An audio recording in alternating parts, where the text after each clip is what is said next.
We're good. We're here. It's Monday freaking night, man. We've been celebrating hard, Yeah. and now the last thing that we have to do for the season is on the horizon. Only one thing left. Wednesday in Poland. I'll see you on the other side, Jason.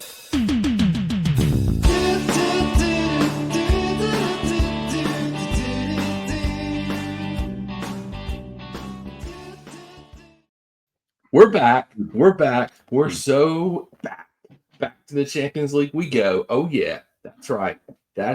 Chelsea win. Chelsea succeed. We're back in the Champions League despite Dumb and Dumber leading the way. We are back in the Champions League. Not us. No, we're not Dumb and Dumber. No. Winstanley and Stewart. Let me clarify. Winstanley and Stewart, despite them, we are back. I wouldn't blame anybody for being confused for that. I mean, look at me. But still. I'm sure some people do find our takes dumb and stupid, Jason. So, there is that. Go ahead. Oh, I'm Daniel. He's Jason. This is the Red, White, Blues podcast. We have one match left as Chelsea fans this season. Well, actually, I guess technically not, because we do have the Club World Cup. So that technically falls into this season, even though it's not. Yeah. So. Yeah. Why? Yeah, I do not care about the Club World Cup. It's one of those things that if we win it, then sure, I will always care about it if we win it. but until we win it, it's kind of an afterthought. I don't know how much I'll watch of it or get to watch of it. I don't know. We'll see. We'll see what happens. Do we know who we're playing in the first round? No, not yet. First things first. This is a weird episode because the season is over, but But we have the Conference League final, so it's not over. Mm-hmm. So, but yeah, the pressure's off. The pressure's off of this final. I think it's still not going to be. It's going to be embarrassing if we lose it in like a small way, but not as much as it would have been if we hadn't got the job done yesterday. Correct. So I think like the pressure is off mostly. Although, it's a weird episode because we just came off a massive high. Daniel and I live recorded the match. If you want to go rewatch that on YouTube. all 2 hours of that. Have fun. It was over 2 hours. It was a good time. It was. Sometimes. Even though the football was not spectacular for most of the match. There's a Cheez-It counter, though. There was a Cheez-It counter. We've established that. So we'll see if that carries over to the next season. But yeah, it is a weird because this feels transitional into like the postseason shenanigans of the Chelsea Football Club. The transfer season. Daniel's favorite part. Hey, I'm telling you right now, Daniel, I'm going to embrace the transfer season. I can't wait. I'm going full hog into this, man. And you better start because Twitter was all over the place today with transfer rumors. It's been bananas over there. The win yesterday and how things shook out, we finished in the top 4. We didn't even need the 5th position. True. We finished in the top 4. We are back in the top 4. I'm not going to say we're back with the big boys because I think we're a little ways out. But we are back where we belong in the Champions League. That has opened a lot of doors to what could be a monumental transfer season. But as you said at the top, Dumb and Dumber are in charge.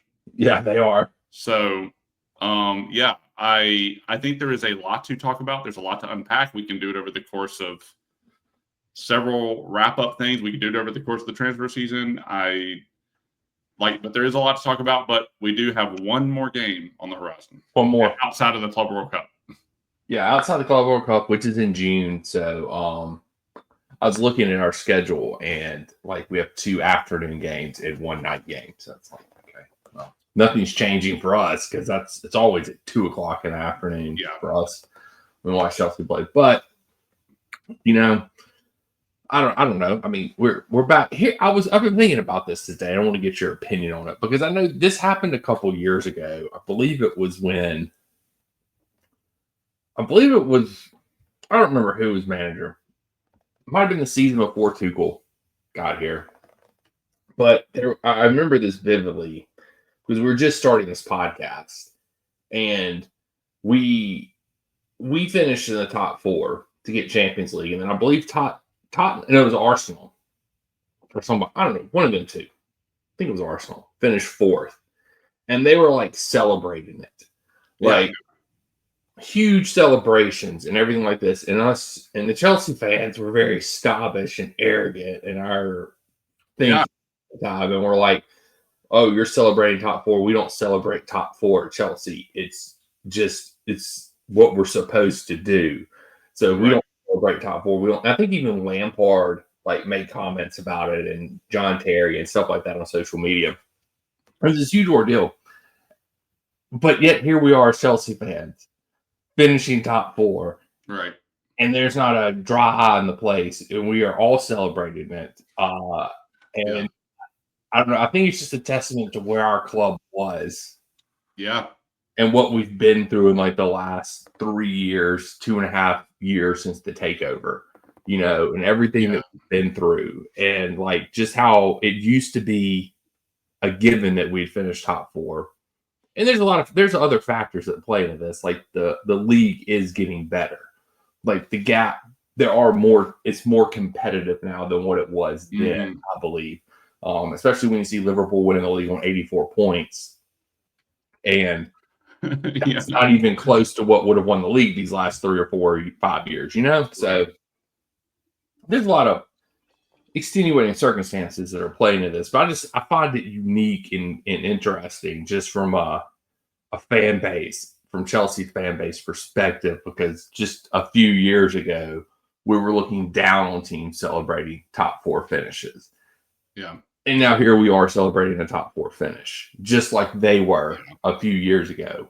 But I don't care. I actually think it goes back deeper than that, though, or further back, because Mourinho is the one who I'm almost positive was jabbing Wenger for saying y'all celebrate a fourth place trophy. Like that's where that came from.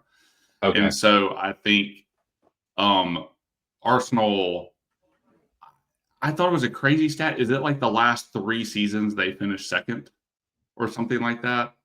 Or at least the last 2 seasons they've been the runners up. Last 2 seasons for sure. I don't remember about 3 years. So yeah, I think they're kind of like without having won a championship in a really long time. And when Mourinho said that, we were kind of winning a championship every few years at that point. Like trophies too. Yes, and trophies. Trophies pretty much every year. Yeah, there was some kind of cup or something we would win every year. Yeah. And so I think Mourinho was the one who jabbed that. I mean, I do get the point, and I don't take it lightly that we and for better or worse, I mean, we use it as an excuse, and other clubs use it as a jab towards us. But like the last 3 years have been tumultuous. Like they have been insane, and I we can talk about Dumb and Dumber, and how much, just how turned on its head, like not even just the objectives of our club, and how we go about conducting business, because we can have a further conversation about the project, but but like how the league has flipped. I mean, like Tottenham and Man U used to be part of the top 6, and like when do they come back? I mean, I don't anticipate that they'll finish like 16th and 17th in the league every season. Right. There is like a sense that it could be like kind of a fluke-ish season, and then the 16th and 17th team in the Premier League play in the Europa League final, which is just I think is bonkers, and we'll look back on that as like a weird time. And so I think Tottenham and Man U will come back. Although, how long does it take? Because you and I were having these discussions about Chelsea. How long does it take for us to get to where we are? And I was thinking another year, possibly after the year we had with Poch, which was arguably progressive in some ways and regressive in a lot of others. And for us to finish in Conference League place because we finished 6th. And then I thought we were going to go even backwards with Maresca and some of the outgoings and ingoings of the transfer league. And I think Maresca and this team have overperformed. It doesn't mean I think Maresca is still the guy for the project at the moment. I'm willing to go with the flow. And I think you and I have both been very honest about we're not Maresca out, but we're also not on the Maresca train. And we've never been Maresca out. And I think we both thought he would get another season regardless of what happened. Oh yeah, 100%. But in Maresca, to his credit, gets to say whatever he wants to right now. But to pretend that this was always a foregone conclusion, I think is revisionist history at its finest. And that is how people at the club are talking now. When everything that they did this season was the biggest gamble on shifting sands of whether or not we actually were going for the Champions League or downplaying chances of Champions League, or that was the goal or that wasn't the goal, from top down to Maresca down, who's saying what. So there's a lot of revisionist history going on right now. I am pumped that we are where we are. I still think how we got there can deserve criticism. Nottingham Forrest went 1 for 8 in their last 8 games. Yep. They capitulated hard. And if they had won just one of the games that we talk about us winning, this wouldn't even be a conversation right now. So to pretend that, I mean, as we said, we kept saying we're in charge of our own destiny. And yes, to a degree we were. As Nottingham Forest, we're also blowing it. You know what I mean? And so there just is a lot that had to go right in the last 8 to 9 games, which you and I had flagged as this is it. This is where shit hits the fan. And it did. And so, yeah, I'm with you. I don't feel it is ironic that we now have to celebrate the 4th place. But from where we've come from over the last 3 seasons, the tables have turned. Now Arsenal are in the top 4 consistently. Yeah. Albeit not winning anything. And we're back in the top 4. Arteta's been there. Yes. 1 trophy. Yeah. And that was in his first year. Yeah. So, So, I mean, it just the trophy speak is interesting. How we're celebrating top 4 is interesting. I think to your point about what that says about what our club used to be and where we are now, has this been, because the revisionist history of this all, has this been a building towards this, or did we fall upwards this season? Yeah. Or did Maresca and the team outperform Win Stanley and co. not helping or supporting this team in any way that you would expect from a sporting director? So there is a lot. It's a very nuanced conversation, which is why I'm excited to have it.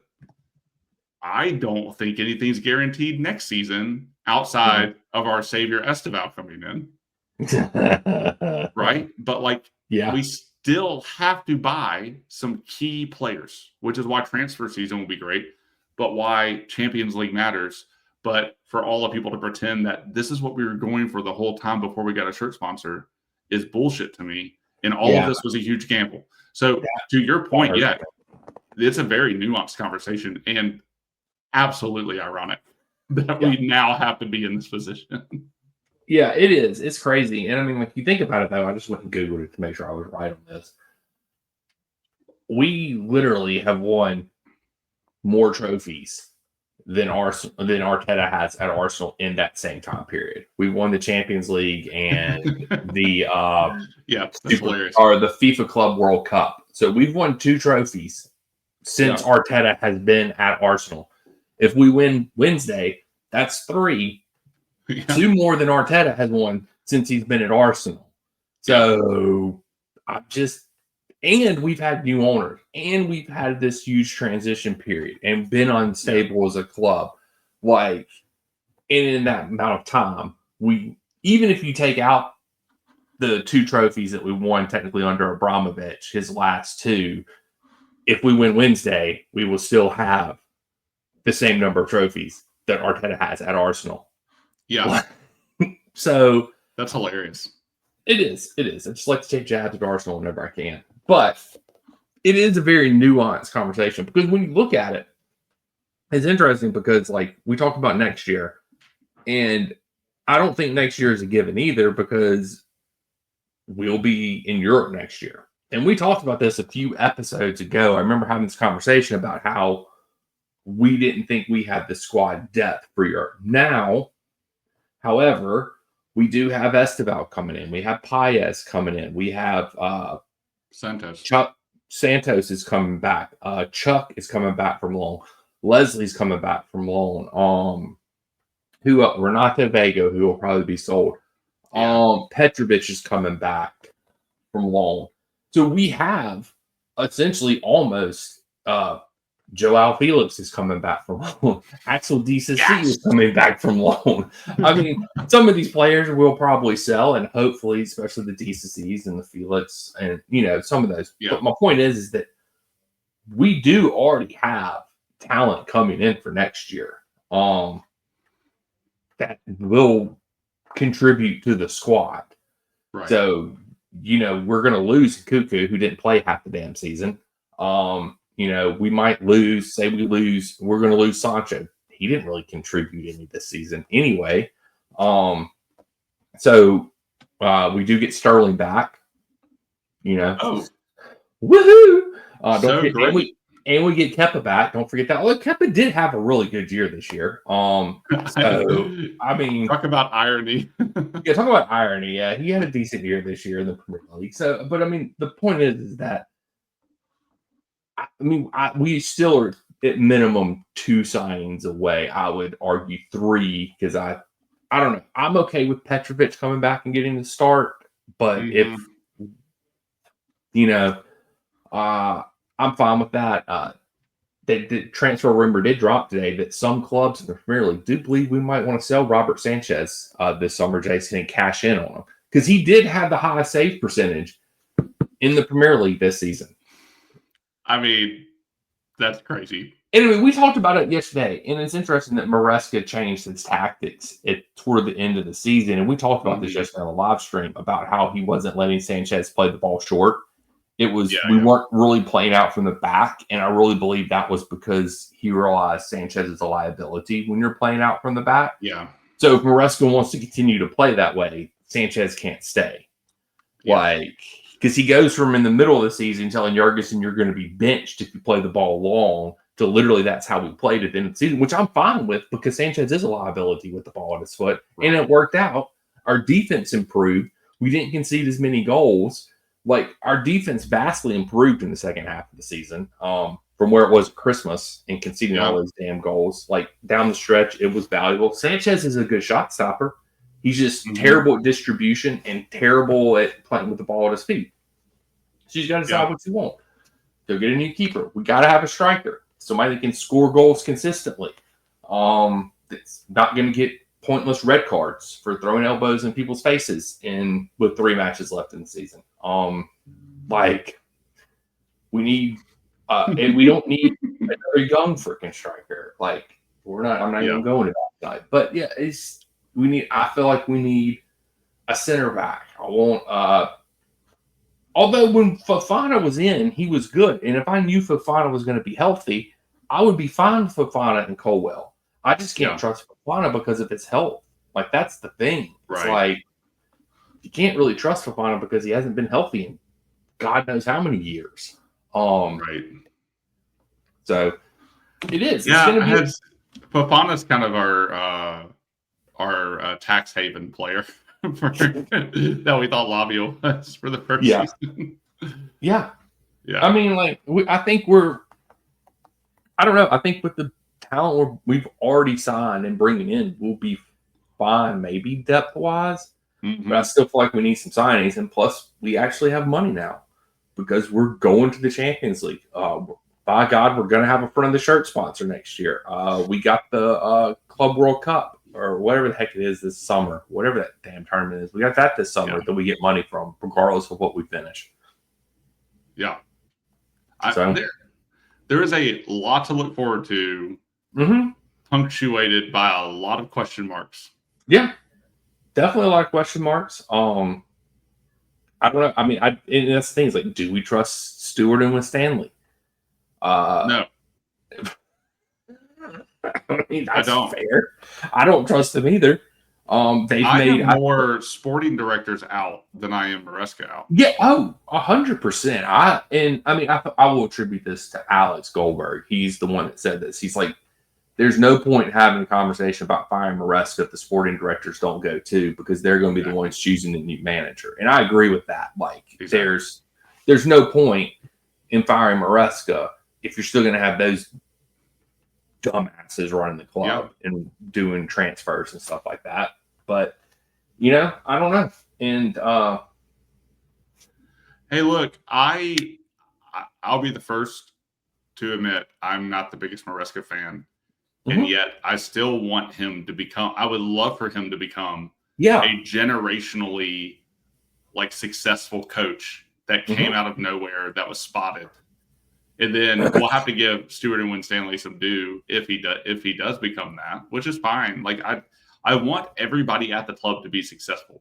But if the model is going to continue to be, hey, we're going to hire inexperienced coaches and feed them scraps that they then have to divvy out to really talented young players, but no experienced players because we have these weird policies about signing players who are only below a certain age. Yep. Like, there's a weird model that they've set up and a weird atmosphere that they've set up. And I do think Maresca deserves, I was going to say some. I think he deserves a lot of credit. Albeit there are a lot of question marks. I mean, they're just question marks. And I don't think that is like a toxic fan thing to say, that this was not, and for everybody acting like it was, and even as much as is worth celebrating, this was not a foregone conclusion at all, especially up until the last day of the season. Everybody's going to be honest with themselves, we were second in the table at one point this season. Yeah. So it's not like we were 12th and climbed our way up the table. No, we were second and dropped and then had to climb our way back up. Yeah, so for anybody, I think everybody would have to be honest that they were nervous about going into Sunday. It just was not at any point set in stone at all, which is fine. The boys battled it out.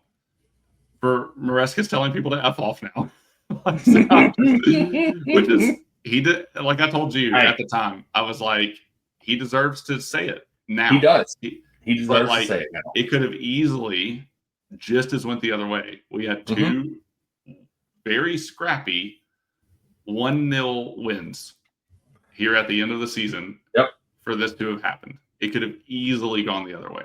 So, I do want to. Oh, go ahead. Very, very happy. I'm sorry. No. I'm just going to say I'm very, very happy, even though I'm a little trepidatious going to the next season, although there's some pressure off and some chest beating that gets to happen with being in the Champions League. Yeah. I mean, I will say, I will give, I'm with you. I'm not 100% sold on Maresca, but he did figure the shit out at the end of the year. And I think that's what matters. And if we go back to Tuchel's time here, there was a lot of 1-0 wins, a lot of scrappy, we're going to defend, and that's how we're going to win matches. You look at the Champions League final against Manchester City is a perfect example of that. We score one goal, we hunkered down, and we defended the shit out of that goal and didn't let them score. One of the most nervy games I've ever watched. Exactly. There was so many of those games under Tuchel. And if Maresca continues to improve the defense the way, if he can take what we did in the second half or the last third of the season, build off of that defensively, I think the goals will come with this team because you look at it. Yeah. Homer had one goal since freaking like January or February, and that was a penalty. Yeah. Like our best player scored one goal. That's like us saying Eden Hazard scored one goal for a third of the season. Like, now, did he contribute in other ways by assisting? Yes, he did. Was he still impactful in matches? Yes. Did he have matches where he didn't show up? Absolutely. But I think if you get a proven striker in here, not another 21-year-old that has no Premier League experience, that you're just banking on having talent, it's going to be the same thing as this season. Like, it's not going to work out. So, you need a proven striker that can score goals. I prefer somebody that has Champions League experience since we're going to be playing the Champions League. That's just me. I don't know. That's kind of a novel idea there, Daniel. And there's only two strikers that fit, and it's Osimhen and Gerkers. Those are the only two that fit the mold, that fit what we need at Chelsea. Like Dalot, Edeka, who's the other one? Sesko. I guess Sesko's played Champions League, but I don't like their profiles. I don't like what each one of them has a weakness. I think Osimhen and Gergers are the two strongest candidates that have the best. They can bring you the most experience. They're both over 25 years old. So there's a starting point. They both have experience. They both play Champions League football. So, crazy stat that I read today, Jason, by the way. First team ever to not field a 27-year-old or above on the roster throughout the entire season. That's pretty remarkable. That is insane. Which we should be looking at as like we have a very young yet very experienced squad. That's the way we're, Yeah. It's going to also add a question mark because of the sporting directors. Right, add a question mark because of that. And I mean, the thing is, it's like, you look at, you got Cucurella, Colwell. If Reese can stay healthy and then you plug in a right center back, you've got a back line for years, and you find a decent goalkeeper. You've already got a midfield that's going to be stacked for years, although I think Enzo will be gone sooner rather than later. But I'm fine with that because we have, as long as Santos stays, because I think Santos fits the system better. And then you have Lavia and Caicedo there. Then you have Palmer, who is young. Then you have Madueke, young, Neto, younger, and striker. Like, I'm cautiously, and then we have the Lord and Savior Paez coming in too, who is young. Then we have why is my mind going blank on the other one that's coming in? Paez is coming in, but then our Lord and Savior Esteval. Sorry, we have Kennedy Paez coming in. You have Esteval coming in. So we have young talent. I'm cautiously optimistic about the future of Chelsea if these players live up to their hype. I still think they've made some really bad signings in Dewsbury Hall. I think the freaking Sterling saga has been terrible. The Joao Felix signing was awful. The Sanchez signing was terrible. They've made some bad moves. But they've made good ones too. But I just am attributing all the good news to Joe Shields and not them. So exactly. That's what I'm doing.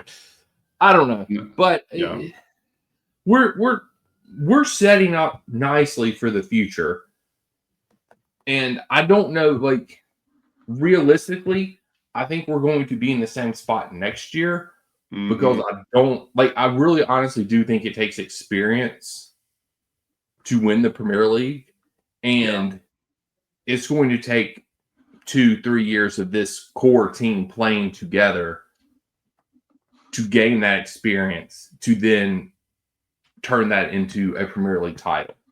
So I think we're still out from that. All I ask is just be competitive and keep making Champions League so we can keep invested in the club.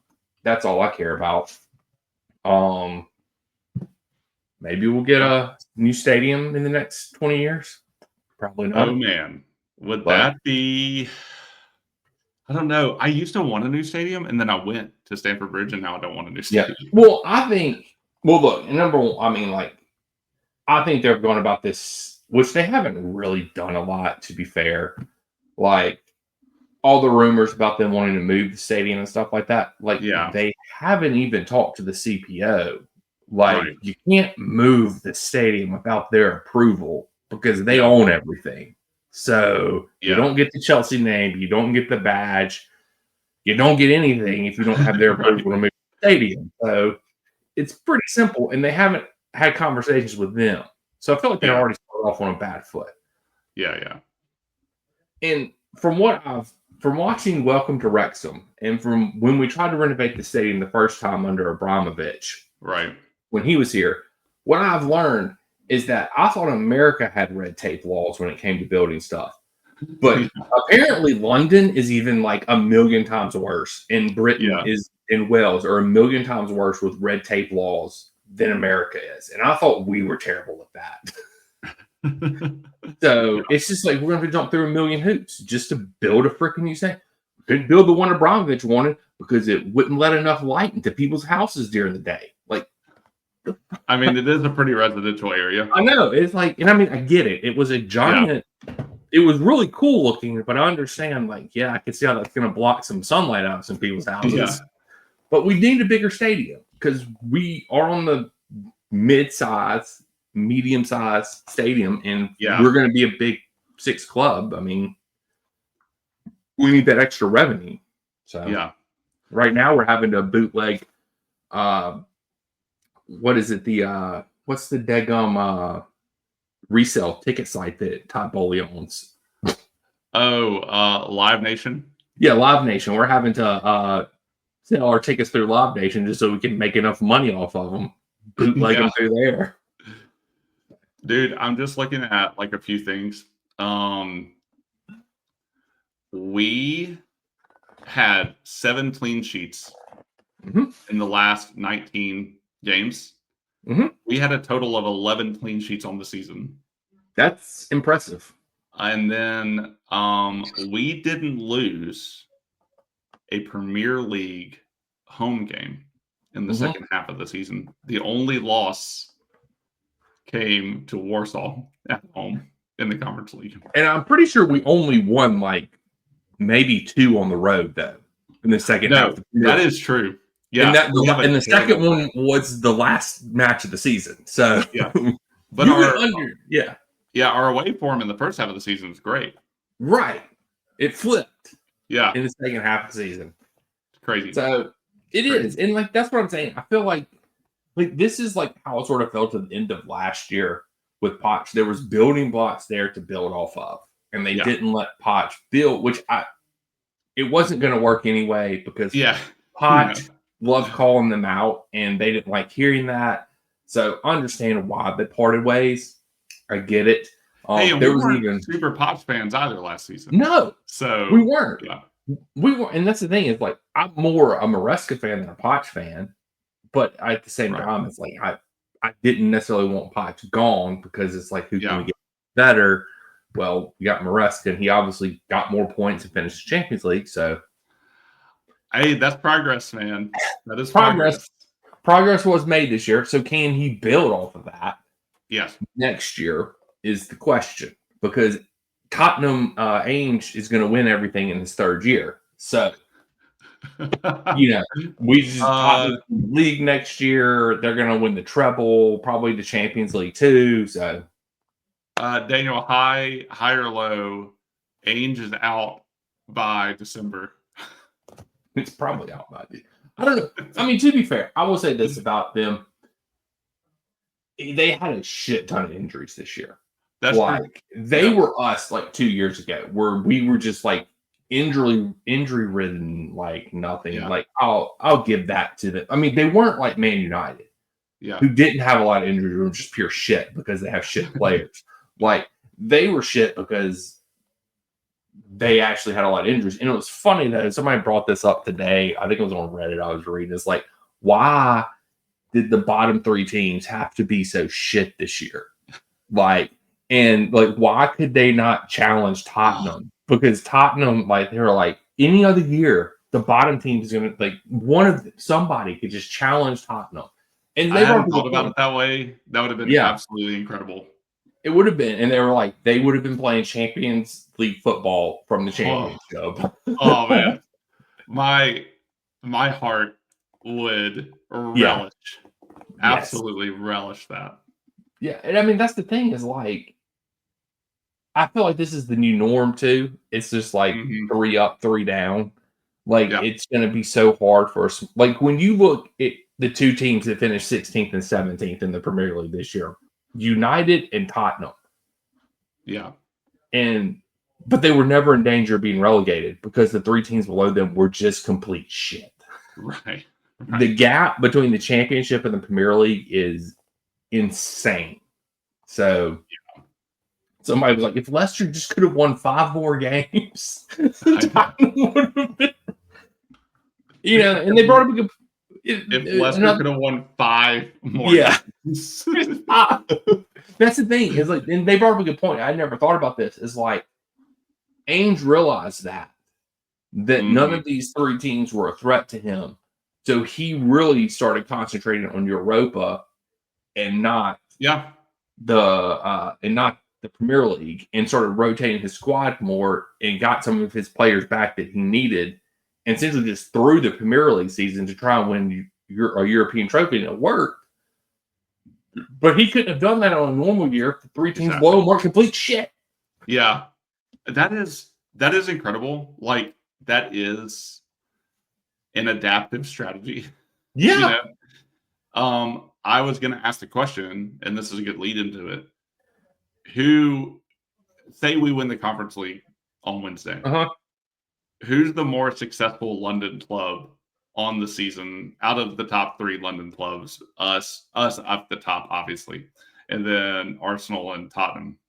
Like, who's the more successful London club this season? Well, it's not okay. You have to eliminate Arsenal because they literally did nothing. Okay, they finished 2nd in the league, but it means nothing more than finishing 5th in the league at this point in time. Yeah, and they have no trophies. So Tottenham has a trophy, and we would have a trophy. Right. I would argue that we had the more successful season. Yeah. Because we finished top 4 and won the Conference League. Yeah. Now, so we're going to play Champions League, but Tottenham would probably argue, well, we are still going to the Champions League, and Europa is a bigger trophy than the Conference League, and I don't disagree with that. But I would still argue that we would have the better season because we finished top 4. Yes. So it's like you get check mark. So did you finish top 4? Check mark Chelsea, check mark Arsenal. Did you win a trophy this year? Check mark Tottenham. And then if we win, check mark Chelsea, we got 2 check marks. They have 1 check mark. Right. I think we would have the bigger. That is a very balanced assessment. I completely agree. I do think it is pretty funny. Arsenal can hold on to their 2nd place, and I'd rather finish top 4 and have a trophy. Although that does bring up another question. How much do you value, say we win, this is under the pretense that we've won already. How much do you value the Conference League trophy? Look, and I will say this.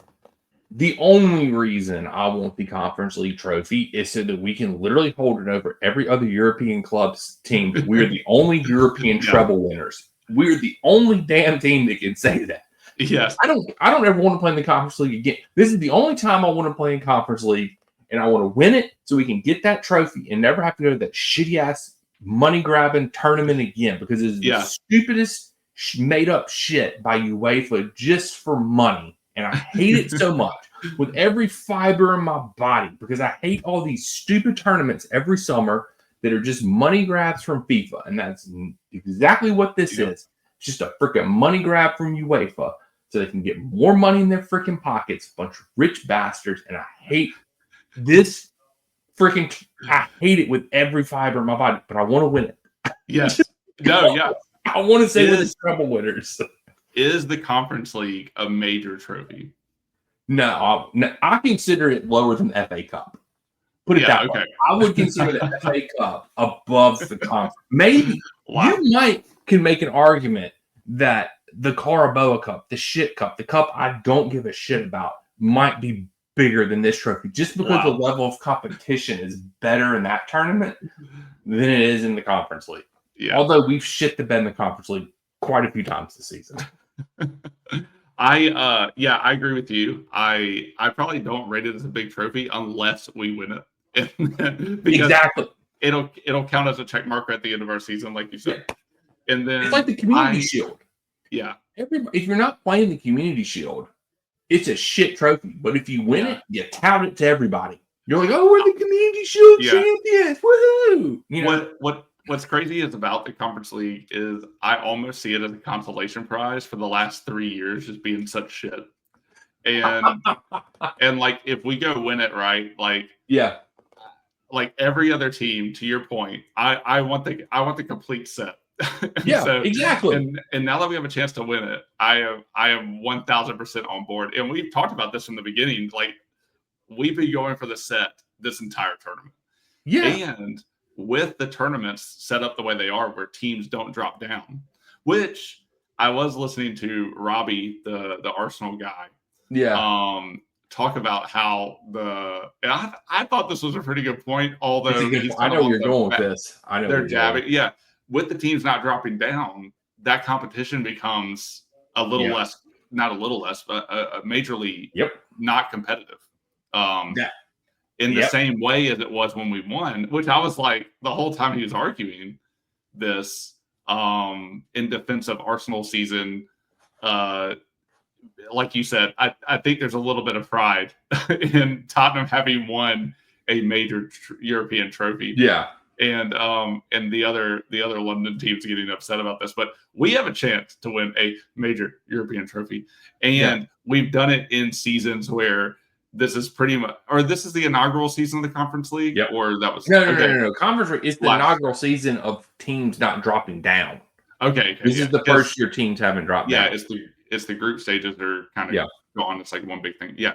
So anyway, I'm fine with winning it this way because every other team, what happens is if you want to win the Conference League, you got to have a shit season to get in. Yeah. And then you got to win it and then just hope you can somehow rise above your lot that's been created that led you to get into the Conference League.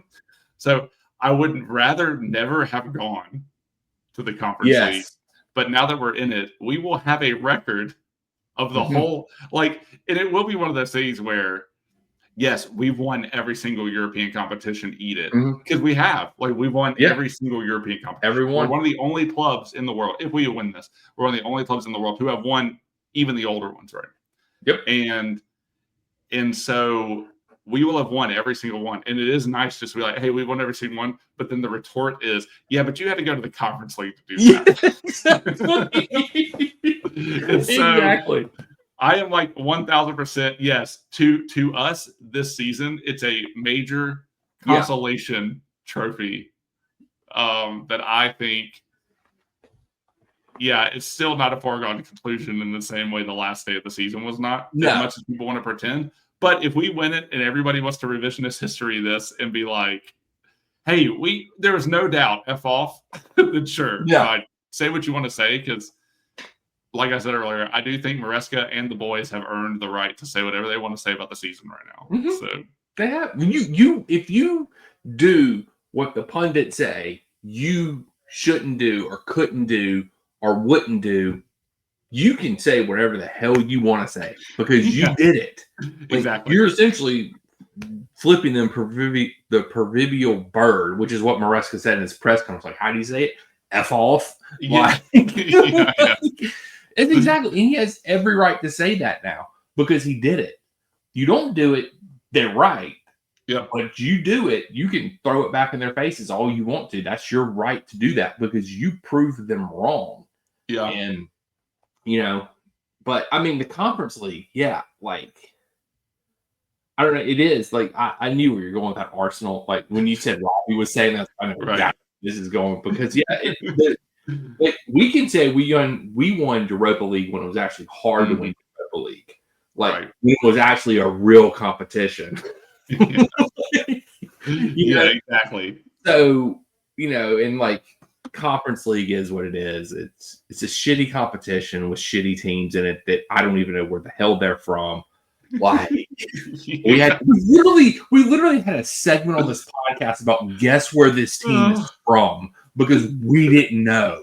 Like, we had no clue where half these teams were from. So it's probably not one of our finer moments, but no, I do know we guessed and got a couple of them right though. We figured some of them. true. We figured some of them out. Interesting that if we want to, just since we're throwing shit on our rivals today, by qualifying for the Champions League, we did, because of our ranking in UEFA. Somehow, when we haven't been in UEFA 3 years, we're still ahead of Tottenham or ahead of Arsenal. We kicked them out of pot 1. They're now in pot 2, and we're in pot 1. Brilliant. Brilliant. So our coefficient is still higher than theirs. And we haven't even freaking played in the damn thing in like 2 years.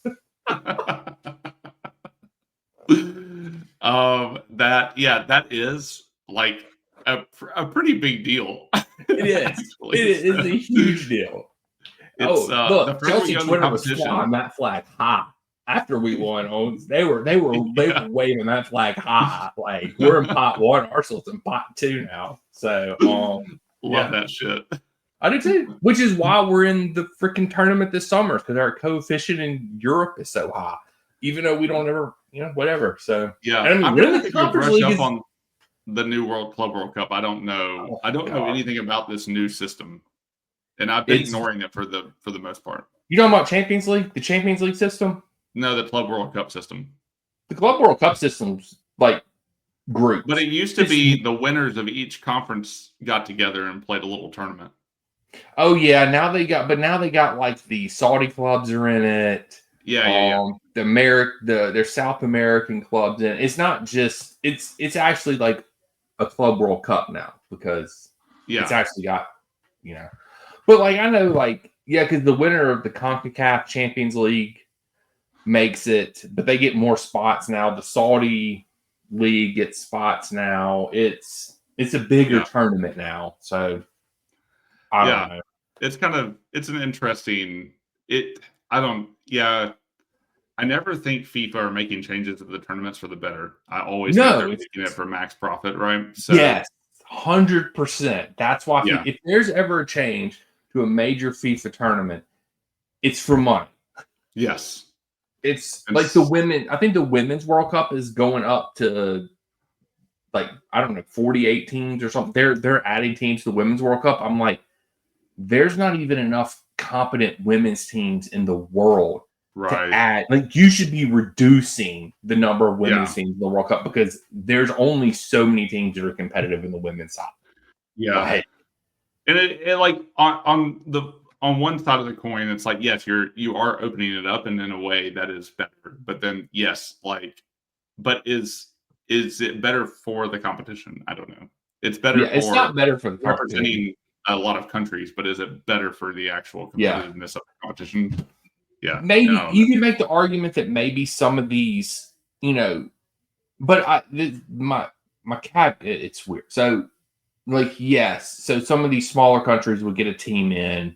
Mm-hmm. They would get money from that. But FIFA still gives every confederation money to spread out amongst its members. Now, the problem is, because every freaking confederation is corrupt in some way, shape, or form, including FIFA itself, does that money ever make it to these grassroots clubs, to these smaller countries? Do they ever actually see a nickel or dime from it? Probably not, because we should do a deep dive into this. It's a deep dive. Look, the best book I've ever read, I don't even know if I have it over here, American Huckster. Okay. It is about the CONCACAF scandal and the FIFA scandal from when Qatar got the World Cup. Yeah. And like, it is. Let's see if it's over here. Daniel is gonna find y'all his book recommendation for the pod. I did. Yeah. This American Huckster. It is Nice. brilliant book about the scandal and everything that went on with that.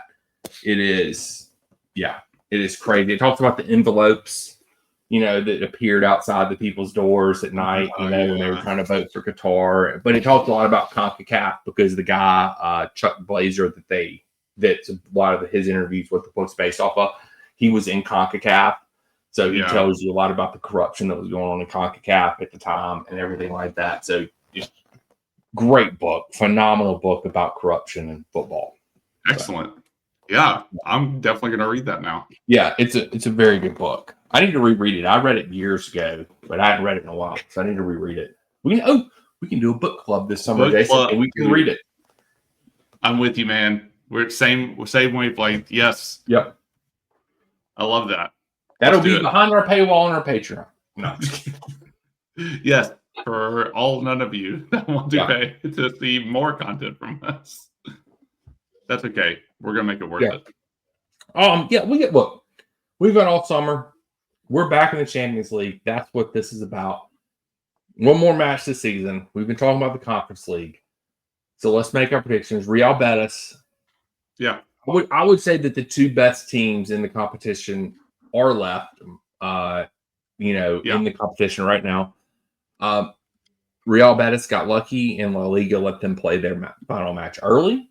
So they have a couple extra days rest, whereas Chelsea, just coming off a huge win on Sunday, has to turn around, fly to freaking Poland, and play on 2 days rest. So take that into consideration.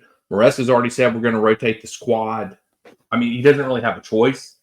And I think this is it's a double-edged, not a double-edged sword, but it's very perplexing now because I feel like there is no pressure on this team now to win this. Yeah. Like there is no pressure. So I think that is better than them.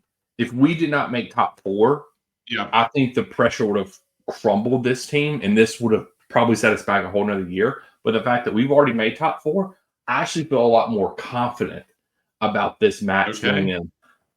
Oddly enough, I still think our backs are against the wall just because we're going to have to rotate the squad. Yeah. Reese is obviously not going to play. You're obviously going to start probably Chalobah. I can see Colwell being like, F y'all, I'm going to get out there and play. I could see that. I think Cucurella plays because that dude just seems to never run out of energy. Same thing with Caicedo. It'll probably be some form of Caicedo, Lavia, Dewsbury Hall. I think Palmer starts, possibly. Who came out? Then Nico's going to start, I feel like. Yep. I agree. So I think Tyreek will start. And Madueke. I know Sancho came out. Matt came out at some point, I thought. Yeah, and then it was literally Matt. just yesterday. I can't remember. Yeah, I can't remember either. But yeah, I don't know. It's definitely going to be a rotating squad. I'm honestly in favor of starting Sanchez this match. Shockingly enough, I don't. I agree. I think Jurgensen's probably going to start, but I think Sanchez should start.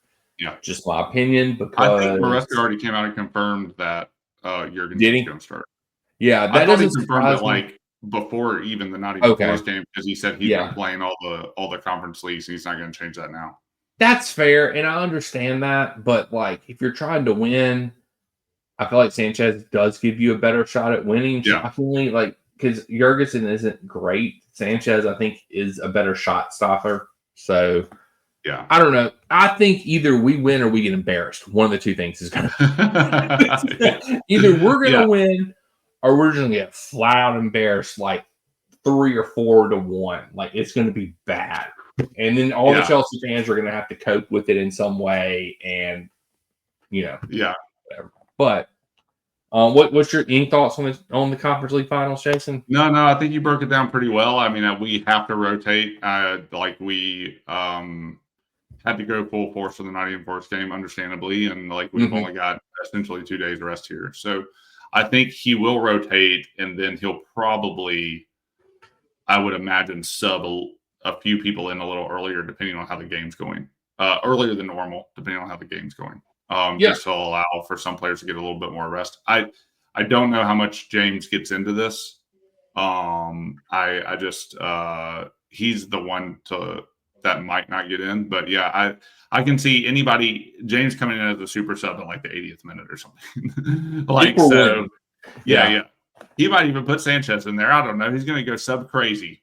So we'll see. I definitely agree about squad rotation. I think everybody that you said I agree with. That's going to start.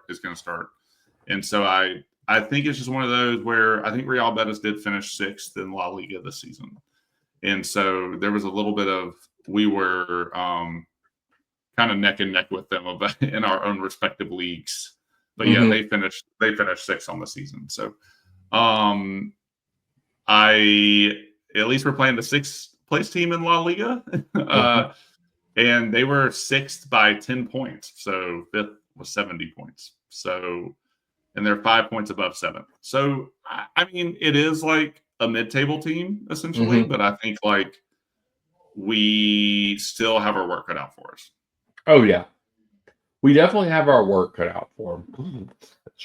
We definitely have our work cut out for us. And, you know, I was thinking, what would be my dream scenario, how this match ended.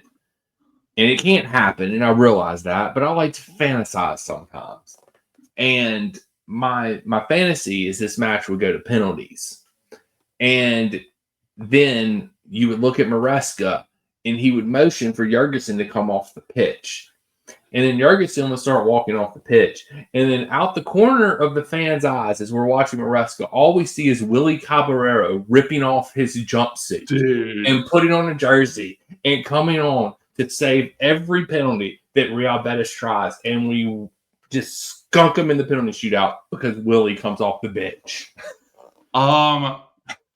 Didn't we, am I dreaming this, or did we not name Petr Cech we as did part of our Conference League squad?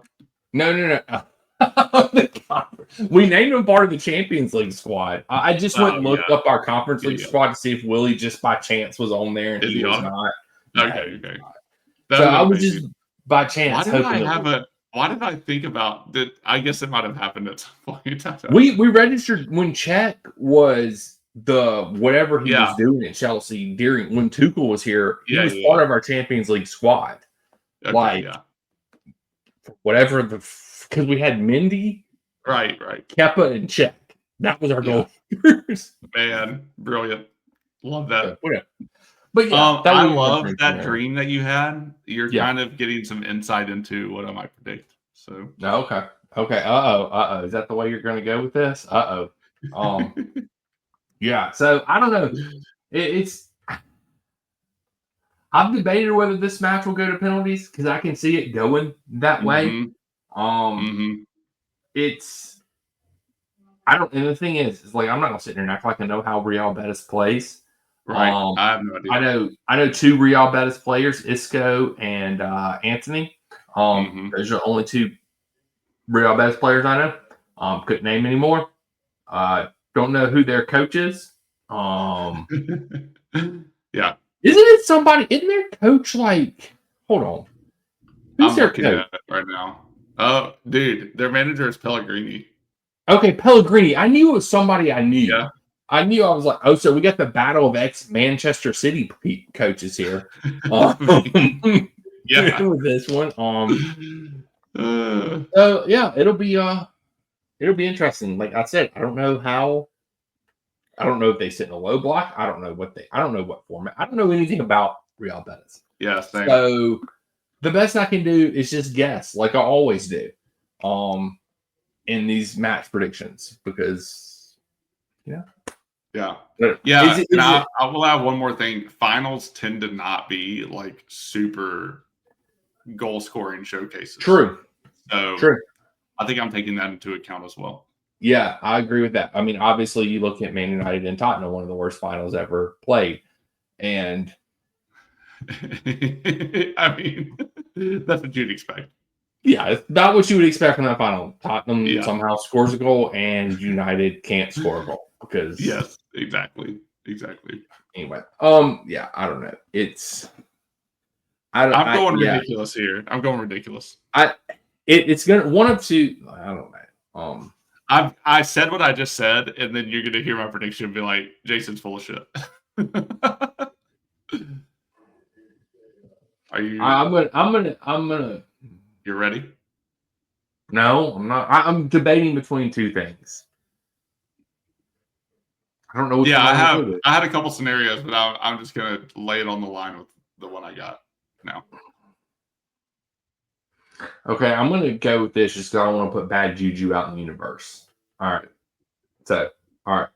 You ready? Are you ready? Yeah. 1, 2, 3. 2-1 Chelsea. 3-2 Chelsea. Okay. 3-2 Chelsea. Okay. I almost went. Okay, here's how it's gonna play out. 2-2.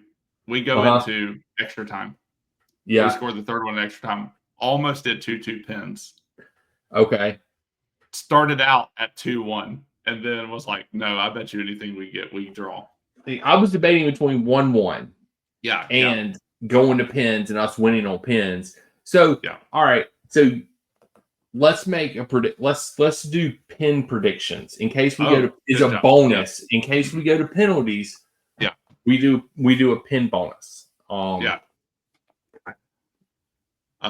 Who wins on pins is what you're saying? Yeah. No. Let's try to predict actual goals. The final score, like so, you get 5 penalties, 4, 5, 6. But it goes more than 5. Yeah. 6, 5, 7, 6, whatever it is. Yeah. Let's try and predict. What are the situations that it can end in? What do you mean? Like, it's not first to 5, right? Like, it's like no. It would be if you get 5 and then the other team doesn't get 5, then you win, but you don't have to win by like 2 or anything. No, it's alternating shots. Right. So, well, they do like an AABB now or something like that. Well, I don't know what some competitions do that. It's usually the ones that are in America, and it's dumb as shit. Yeah. I think UEFA still does the AB. So I hate the stupid double. It's the dumbest shit ever. It takes all the drama out of it. Yeah. But yeah, let's predict penalties. What it's going to finish on. Okay, I'm going boring. Oh, I'm going to the moon, baby. You do it. We're going to goalkeepers. We might in this scenario. We might. It was going to be 11-9 or 11-10. Close. That's close. Oh God, no, I'm not going that high. I'm going. You ready? Yeah. 1, 2, 3. 10-9. 5-4. We're gonna win. We're gonna sweat our asses off winning, though, man. Like, yeah. That's gonna suck. Yeah, if it ends in penalties, it will be the worst finals we have ever experienced. Yeah, like it'll overshadow the Lampard slip when we lost to United in the Champions League final. It'll overshadow that. So, yeah. Oh man. It's going to be, I hope it's a good game. I hope we come out on top. And no guarantees. No guarantees. I really do think it's going to be, like, I'm really trusting Maresca that he's got this defensive shit figured out now. And that everybody's buying into the defensive system. And that we will continue to keep the other team from scoring. And somehow we find 2 goals. Yeah. I don't know. It's my goal. That's my hope. Yeah, they don't. It doesn't look like Real Betis score a lot, but they also don't let too much in. So they did let. I think it was Real or Atletico, one of those two, score 4 on them not too long ago. Well, so. Both of those teams can score 1 points on the weekend. So. Yeah, exactly. There's a good chance we play Real Madrid next year in the Champions League. Yeah. Mm-hmm.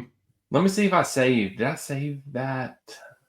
I probably didn't because everything that I think about, I don't ever save. Yeah. On here. No, I didn't save that. Of course not. Save it for another pod. Yeah, we'll save it for another pod. But Yeah. So I guess that wraps up this Yep. episode. Anything else we need to talk about? No. That's it. We got one more game to look forward to.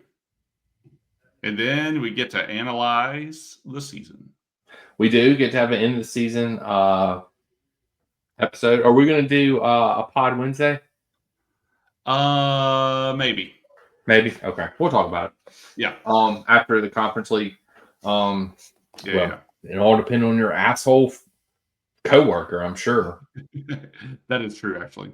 I'm going to try to do everything I can to leave my Wednesday open, but we'll see what happens. We'll see how that asshole will find some way to screw it up. Yeah. Freaking 4:30, he's gonna be like, we need to have a meeting. He has been a thorn in my side. Yeah. She's gonna schedule a 3-hour meeting at 4:30. Well, this project has been a thorn, not him in particular, although he is in charge of the project. Anyway, enough about coworkers. Yeah. This is a nice little aside though. I enjoyed the bit. Yeah. So we've got Conference League, end of the season wrap up. I'm sure will be next Monday. We'll hand out our awards for the season. We'll reveal the winner of the rubber duck. And I haven't even looked yet, but yeah. We'll I think I'm up 1 in the predictions. You are. But I think you're gonna catch me maybe in because I know predictions are pretty bad. Mine are too. I went back and looked. We weren't very good, Jason. Neither one of us. We were both like. Well, neither of us anticipated Man U and Tottenham shit in the bed. No, definitely didn't. I mean, I think I said Man U was gonna. I think I said Man U was gonna finish top 4 this year or top 5 or something like that because Eric Ten Hag was gonna figure shit out and he didn't. So. Man, I had us finishing 9th, so I'm predicting Tottenham to win everything next year, just so you know. I'm taking Ainge at his word. Every prediction that I make next year will have Tottenham winning the trophy. I can't wait. I'm so looking forward to the end of the transfer season so we can do predictions episode. And I'm so wrong on everything that it will never happen. Cannot wait. Yep. But I guess Jason, tell these people where they can find us. We ain't got nothing else to talk about. Yeah, we're on X, we're on Instagram, we are on Substack. Daniel writes amazing things at all the places, but me and him are going to have a business meeting soon. It was supposed to be Wednesday, but things didn't work out. So, but good things are coming to you all from the both of us, not just Daniel, although that's what you can read now. So go support Daniel and me a little bit. Support us. Support us. Support the pod. Yeah. And you can find us on all those platforms at Red White Blues FC. Oh, wait, hold up, Jason.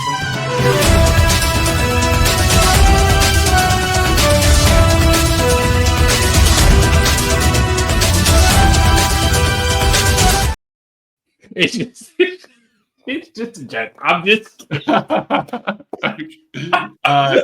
kidding. Your timing was impeccable. I'm so mad right now. I'm sorry. Sleep now.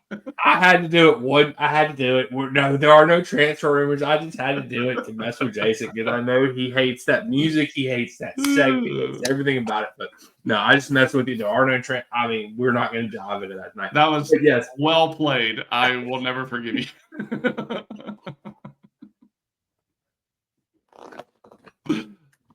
That's brilliant timing. I'm so mad.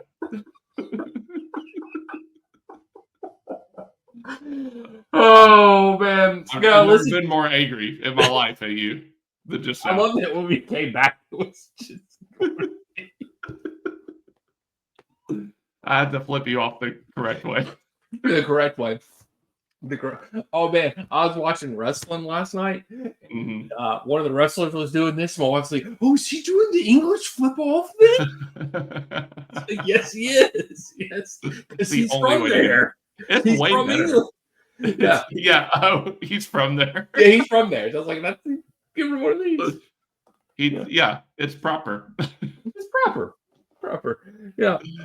Yes. Sorry about that. Yeah. Sorry to derail the end of this podcast, but yeah, listen to us Spotify, Apple, wherever you listen to your podcast at. We're on YouTube. Like, subscribe, yada yada yada. Until next time, after the Conference League, after Chelsea win another trophy, and become the first ever European treble winners, we will get you guys and gals on the flip side. We're completing the set, baby. Flippity floppity.